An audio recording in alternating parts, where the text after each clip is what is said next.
How are you going to know if you have deficiencies? As an angry gardener with a little bit of experience under my belt and being able to talk a little bit about soil science and understanding how all this kind of works. Shire project. Welcome to the Angry Gardening series. How are you going to know if you have deficiencies?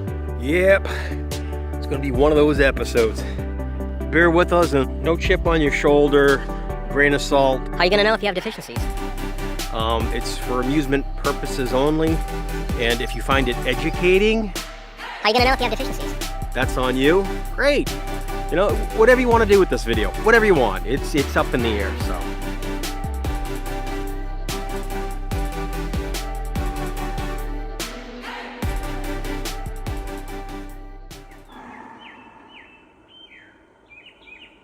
So through learning about gardening and learning about structure, basic soil science, and what happens here in the ground has led me to making a video such as this.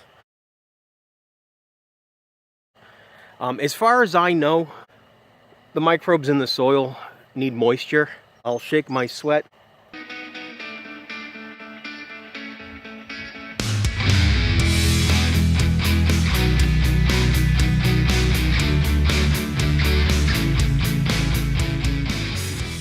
Onto my plants and hope for some added nutrients. Who knows, right? Who knows?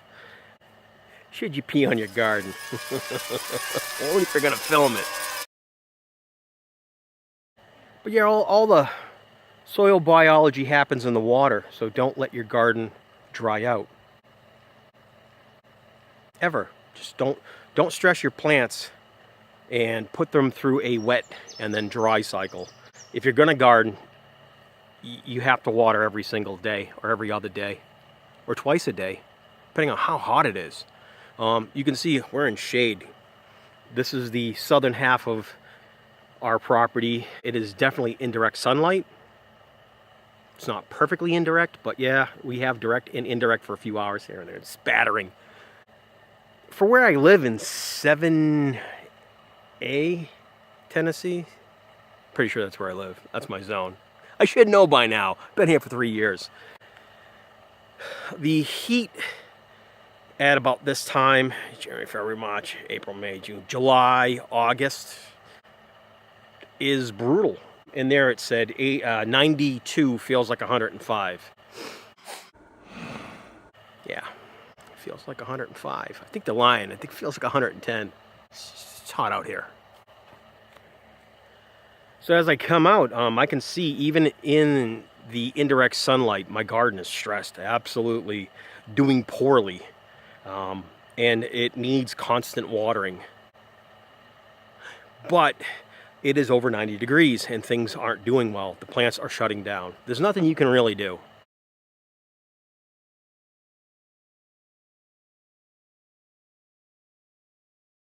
If you just are out here watering and get stuff in the shade, it's the best you can do.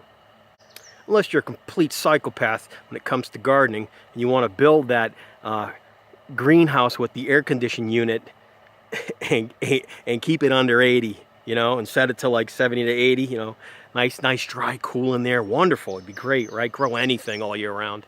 Absolutely. And then come winter, you got a greenhouse. It's going to keep those temperatures above freezing. So yeah, all your brassicas are going to do wonderful. Dream for most of us. As an angry gardener with a little bit of experience under my belt and being able to talk a little bit about soil science and understanding how all this kind of works, does what anything does when you have knowledge and you do a little bit of research, is you have a little bit of mental reasoning capability to, this is going to be redundant, to reason things out. You know, what makes sense, weighing stuff. The worst thing I could find for gardening advice on most of these channels that I watch, and some are small and great, and some are big and powerful, and still a mind scratcher, because it's the bias, and it's product placement, and it's just their experience and their exposure for their area and their gardening type and what they do on their property and their soil type and their zone. And what they are growing, which does not and absolutely cannot apply to you. but may give you a reference point in gardening. You're too close to the camera, you should back up. What, you want to look at a whole load of this? Whoa. There is nobody that can give you any gardening advice that's going to be worth your while to help you grow anything that's in the soil that you're working with other than you. So what does that mean? The first step in doing anything that has to do with the groundwork, if you're growing in the ground, is you have to get a soil test. You have to get a soil test. You have to get a soil test. Or you can't take advice from anybody, or you can't know what's going on with the I can't say that word, the minerality. Oh, there it is. Minerality with the soil. How are you going to know if you have deficiencies? So it might sound great if someone tells you, oh, tomatoes, we add magnesium. Why? Oh, I've got a whole big new garden bed over there. We've hit it with rock dust and azomite.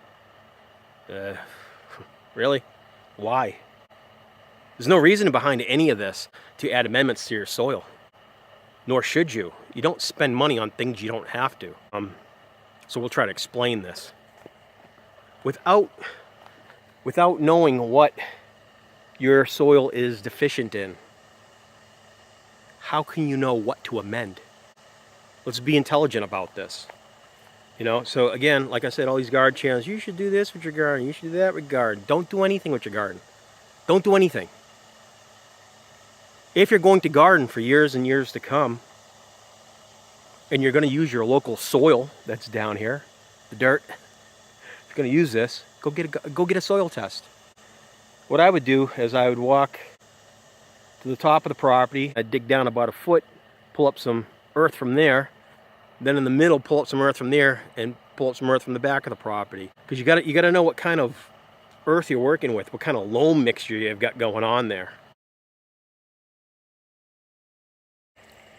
Now, I know many of us want to start gardening and put a lot of things on our shoulders that don't need to happen. You don't need the extra stress and making a garden too complicated to figure out. What I would suggest to learn on for your first crop, you do two things. You can mess around with herbs all you want, plant those, that's great, put them in pots, they do wonderful, right? You don't have to really care much, you just water them in the morning and water them in the evening. Said and done, herbs grow. Monocultured crops, something singular, learn on that, for the year if you're new to gardening. All you need to do is like pick something you might like to eat, and pretty common would be peppers and tomatoes, and learn on those. Are they the easiest things to grow? Not really, but do they grow well when they grow well and take minimal care? For the most part. If it's warm out in this sun, no threat of frost, tomatoes and peppers grow. In the cooler parts of each end of the season, tomatoes do well, and then your peppers will carry you through kind of the hot side of things. One of the more tougher things to grow for people is going to be cucumbers and squash and melons, for the sheer fact that they vine, they feed a lot. Anything can grow, anything can go wrong with the leaves, and it requires a really good eye keeping watered, keeping the roots watered. So you might consider some DIY drip irrigation system with a 2-liter bottle of water or soda that flies. 2-liter bottle with a pinhole kind of near the bottom and a pinhole near the top, where it's just dripping on the root system of a fairly established plant. And you might forget, oh, I forgot to water Friday, Saturday, and Sunday because I was having fun, because after work, every day Saturday here at the Shire, if I have to be honest. But doing something like that, you'll see I do these slow drip cup systems where it's just it's a hole at the bottom. I just poked a hole and fill this up, and it just wicks down very slowly, and that allows my soil to absorb the water in that one spot near the root of the plant and take in at least 2 cups of water. So in my 3 to 5 gallon pots, I know this is seeping in and not running to the edges and going out and over and not into the plant roots. So what I'm saying is, don't overburden yourself. Don't take on too much. In order to be a good gardener at something specific is that one item or two items you should focus on. Most of us can probably observe and handle 3 crops, said and done. And that's mostly your annual stuff that you have to plant every year. And that's great. Here when we first got to the property, we did fantastic with pumpkins and butternut squash, hundreds. The second year, I broadcasted those seeds back out there, and we got 2 or 3 of each. So every year is different. Don't get frustrated. Enjoy your frustrations and be angry about gardening. If you're not failing, you're not succeeding. So right now we are battling the hornworm. And before that it was the flea beetles. We didn't put eggplants down. No flea beetles. I didn't notice those yet. Before that was the Japanese beetles. And they're on my apple tree. They were chewing down the blackberry bushes. And they seem to like all our bean plants. They're shredding those. But they're gone, and the beans are making a recovery. I'm starting to get things like starting to happen.